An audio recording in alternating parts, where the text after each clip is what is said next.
Today we get to enjoy amazing SUVs. Back in the days they were sloppy, they were big, they were not fuel efficient, and definitely not powerful. But we've come to a certain point where we can enjoy all that. And in this video, I'm going to compare two amazing, powerful, comfortable SUVs. On the right side, we have the Italian Maserati Levante GTS with a mix of American, and on my left side we have the German, the Mercedes GLE 63 AMG S. Two powerful, massive SUVs. So, let's start the video.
At this point, I'll be talking about the price tag per each vehicle, but I will do that at the end of this video.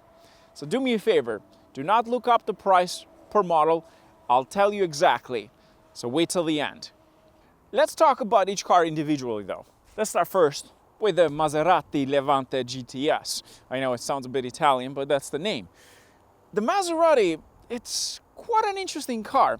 The brand itself has been pushed from one owner to the other one.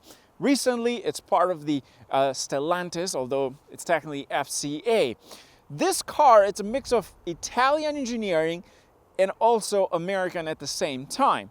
See, the outside, the design, the engine specifically, it is Italian. The engine, it's the same one used in the Ferrari 488 GTB and other models. It's a V8 twin turbo and it sounds really good. Exterior design though, this thing looks nice on the front, but in my opinion the back, even with the updated taillights, is not very appealing. The front, it's also an argument as well. You can make different arguments in terms of the grille. It's pretty massive. Luckily though, the one that we have for today's video doesn't have a front plate, which actually makes it look pretty good. Unfortunately, in the province of Ontario, you're required to have one. The Mercedes does have a front plate. This, though, it has an interesting design. If you come close here, I'll show you quickly. The front has this massive grille, but most importantly, the flaps that you see inside there, they open up for more air. Pretty cool design. The rear end is not the most exciting thing in this car. The taillights this year have this blacked out area, and same thing on this side. In terms of the exhaust system, it uses a quad exhaust. It sounds really, really good thanks to that V8 twin turbo engine. It sounds very much like a Ferrari in some ways. you could call this the cheapest Ferrari you can buy, or the only SUV Ferrari that you can buy at the moment. Let's move on to the interior of the Maserati Levante GTS. The exterior might look appealing, but the interior, it's a bit disappointing, I must say. Well, let's start first with the cluster. It is a standard cluster, it's not even digital. It has a center screen, but it looks like it was pulled out of a Grand Cherokee, but certainly doesn't look very appealing in my opinion compared to the Mercedes, which has a full digital cluster all the way through with different layouts. It's also disappointing that you don't get a heads-up display with this car. And let me tell you the price, but that will be at the end. The next thing is, of course, the pedal shifters. Although they might be a little fun when you're driving and you might enjoy that, they tend to be a bit of like an obstacle when you're using the turning signals. I wish they put them in the actual steering wheel, but they can't do that because the buttons are located at the back of the steering wheel for the volume and of course for the seeker if you want to operate the radio. The next thing that is disappointing in this car is of course the rear view mirror. It looks like it was pulled out of a Dodge Caravan. The switches all around are definitely not designed specifically for the Maserati. I've seen this in a Dodge Ram and more vehicles that are part of the FCA or now called Stellantis. But the great news about the 2021 models that we have a new infotainment display, which is nicer, it looks crisper, and most important, is very intuitive. But they've used the exact same backup camera and the 360 camera they used in the previous model, which doesn't make it very good quality. The next thing that you might find interesting in this car is, of course, the clock. That's the only thing that looks different from any other Stellantis vehicles. But I have to say, though, overall, the Maserati is very welcoming inside. It is a comfortable vehicle for day-to-day to use, to drive. And most importantly, compared to the Mercedes, it is much lower to the ground, so it doesn't feel as high, and it doesn't feel like a big SUV. The GLE, it's technically the coupe. So you have two options. You can get a standard SUV GLE or the coupe that we have for today's video. This thing is quite an interesting one too. It looks massive compared to the Levante GTS, but you also get a lot of space. You get more trunk space compared to the Levante GTS and overall more space on the inside. On the exterior, this gotta be the ugliest Mercedes in the lineup in my opinion. It's not the most appealing car, but if you get used to it, then maybe you'll disregard the outside look. One thing I do love about Mercedes is that they've thought about the front plate. As you can see, it's positioned perfectly. If you had to do the same thing in the Maserati Levante, you'd have to block the actual badge in the front. But in here, they position it right in the bottom, in the center. That way, you can still see that beautiful emblem in the front. The grille is massive, same thing as the Levante GTS. But here's what I like about the exterior of the Mercedes. The rear end, in my opinion, is far more appealing than the Maserati Levante GTS. The taillights are beautiful, the exhaust pipes are there, you can see them, although they're technically non-functional, but they're still a quad exhaust. And most importantly, the whole thing looks better than the front end. What I do love also is the fact that they've hidden the backup camera so that way it doesn't get dirty. And most importantly, you can use this to open the trunk. So just push this part here and automatically it opens up. The interior of the Mercedes GLE 63 AMG, it is on another level. What do I say that? Starting with the beautiful cluster, digital all the way through, including the infotainment display, which is actually bigger than the one in the Levante. On top of that, you of course get a heads-up display in here. You have a wireless charging pad, something you're missing in the Levante. It's going to shock you once I tell you the price, but wait till the end about that. Then, this also offers a built-in air freshener. Yes, it is located by the glove box, and you can replace the bottle once it's done. The way that works is basically it sprays every time. It's like a bad smell on the outside, you feel nothing on the inside. Next level comfort. The next thing I love about Mercedes is the center console. You have multiple ways to use the infotainment display. A trackpad, another button located onto the steering wheel, and of course, it is a touch screen. But what makes the Mercedes so special compared to the Levante is the infotainment display, which in my opinion, it is far better than the Levante GTS. It is smaller in the Maserati. This is far bigger and very intuitive. You also have a ton of options. Here are a few extra things you get in the Mercedes in terms of performance. First of all, you have a track pace. So in here, it will tell you the nearest track. You can pick the track as well yourself. It will record basically the entire track experience with all the parameters that you need. Then you have a drag race here, will tell you the time, 0 to 60, quarter mile, and so on. Everything is built in. You're missing all that in the Maserati Levante GTS. Also, you have a performance page that you're missing in the Levante. The only thing in the Levante you get is in the actual cluster, which shows you the power that is delivered to the front wheels or rear wheels. It's the same thing in here. And you have the G-force. You have so much more in terms of the performance gauges, like everything in here that you need when you go to the track. Now, mind you, this is a normal SUV. Then you have performance, engine torque, consumption as well, dynamic select. Another absolute thing that I love about Mercedes is, let's say you're driving and you have it in sport mode or race mode. When you turn off the car and then you come back, it will show you at the top the go back into the first driving mode. So that way you don't have to select the driving mode again. It goes back into the previous driving mode. How smart is that?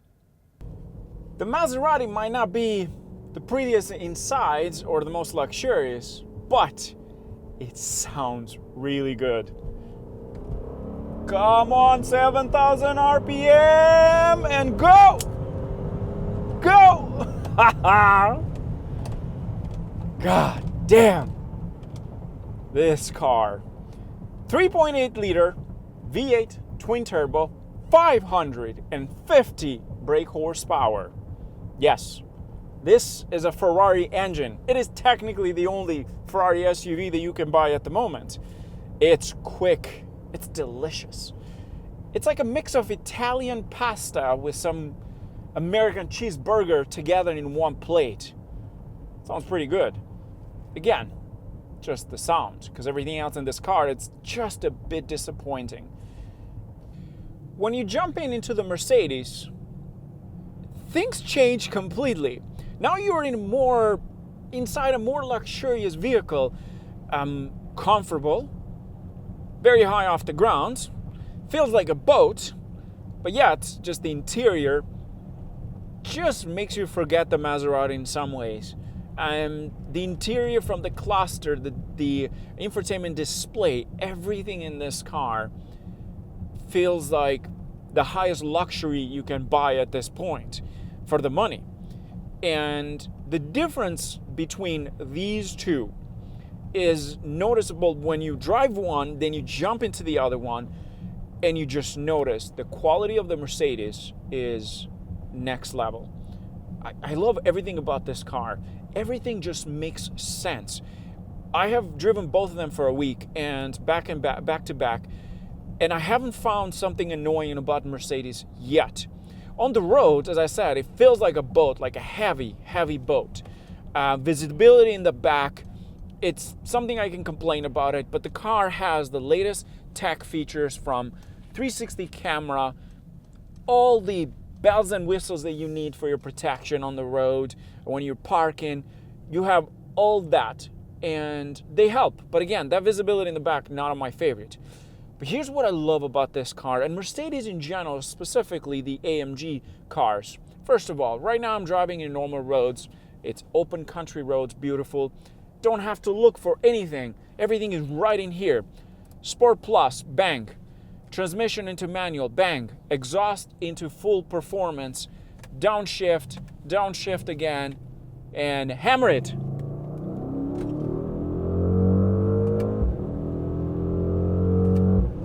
Bang, that's it. That's literally it. That's how fast this thing goes from a civilized SUV to an absolute beast. Love the switches they have in here for the driving modes. You have race mode. By the way, if you want to do a launch control, you can only do that in race mode. It will activate launch control once you press down pedal, the brake and the gas. It will tell you exactly when it's in launch mode. Sport Plus, I have it into manual mode. I want to put it into an automatic mode for the transmission. One button on the left side of the steering wheel, it's back to automatic transmission. It's perfect. It's literally a performance vehicle with the looks of an SUV, and it is an SUV technically. It has the space, it has the comfort, it is quick. It actually feels quicker, but it doesn't sound as good as the Maserati Levante GTS. It just, it's one of those cars that you don't appreciate it until you actually drive it. That is the perfect way to describe this car. Again, I'm turning here, open country roads, into manual mode because I love shifting myself. Push it down. The cluster is telling me keep shifting, and then red line. Nice. God damn. Oh, this is good too. Like the Maserati sounds amazing. This, on the other hand, is just the next level, and there's so much tech inside this car. Let's go into the performance pages here. That's something I don't understand with the Maserati. It's part of the Stellantis. They have, the Dodge has the performance pages. They couldn't just transfer that into the Maserati? That would have made the car so much better. This, see everything. It tells you how much horsepower you're using right now, how much pound-feet of torque, the temperature for the oil, everything. The engine, downshift again. Oh, the pops at the back are just addictive. The next question is, which one is faster? The Maserati Levante GTS or the Mercedes GLE 63 AMG S? So, let's find out.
Okay, Richards, I have mine in drive mode. My car is in sport mode. Yours has race mode, so you can use race mode in yours. I am good to go on this side. Carlos, thank you. Let's roll.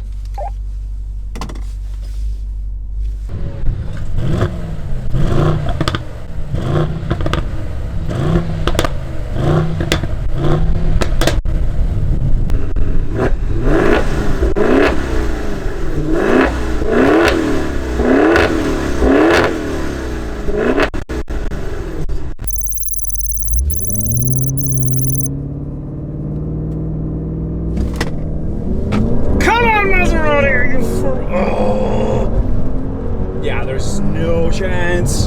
Jesus, the guy is like, woo! Yeah. Damn it.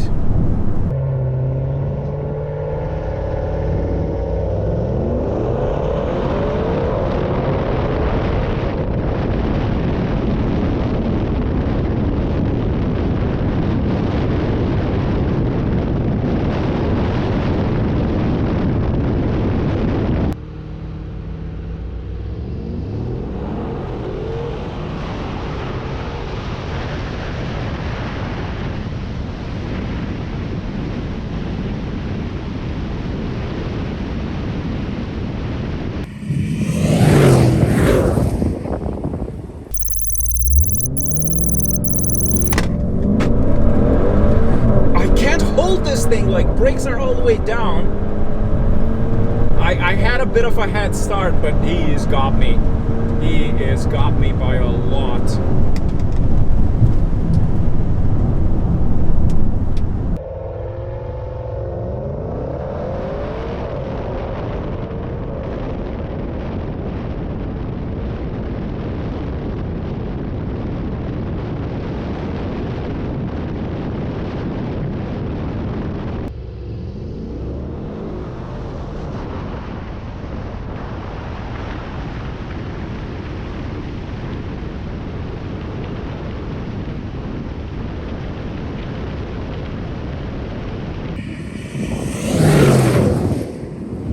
Okay, Richard, we're gonna do this again. You keep it in race mode. I'm gonna keep mine in sport mode with traction off, and we're gonna do automatic mode for transmission and make sure the second pole 50 kilometers right beside each other. Are you ready?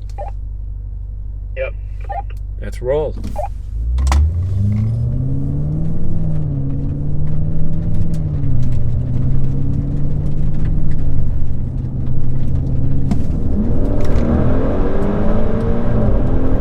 Okay, on a roll it's much closer, but he's gone on me again.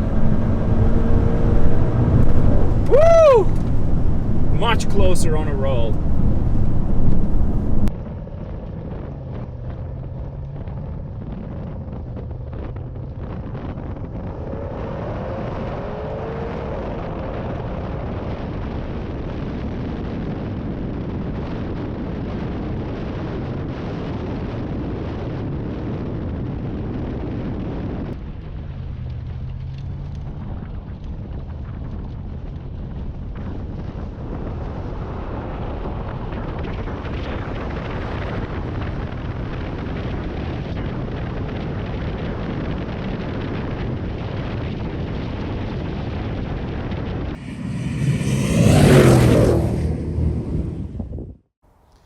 So, we've come to the end of this video, and we're gonna pick the winner out of these two. As I promised, now I'm gonna tell you the price per each vehicle. The Mercedes in Canada, that's Canadian dollars, starts at about $132,000. The model we have for today's video, fully spec'd out, it's $152,000 Canadian in total. Now, you ready to learn about the Maserati Levante GTS? And this is not even the top trim. The Trofeo is the top trim. This in Canada starts at $146,000. The one that we have for today's video, fully spec'd out, it's $182,000. That's $30,000 more than this car here, and yet doesn't offer more options, or it's not even better in many ways. So why is this thing so expensive compared to that? Well, I think probably has to do with the engine, because you're buying technically a Ferrari engine, and here you're just getting a standard V8 bi-turbo. But here's the most shocking part about this car. The most expensive item on that list is the paint job, which cost $21,000. Yes, the paint on this car, it's $21,000. That's the price of a Hyundai Elantra. That's the price of an old Honda Civic. Like $21,000 for a paint job. Which one do I think is the best out of these two for the money? Although I love the engine on that car, I love how it drives, I could not pay $182,000 for a Maserati, which doesn't offer more than a Mercedes. That was it, guys. Thanks for watching.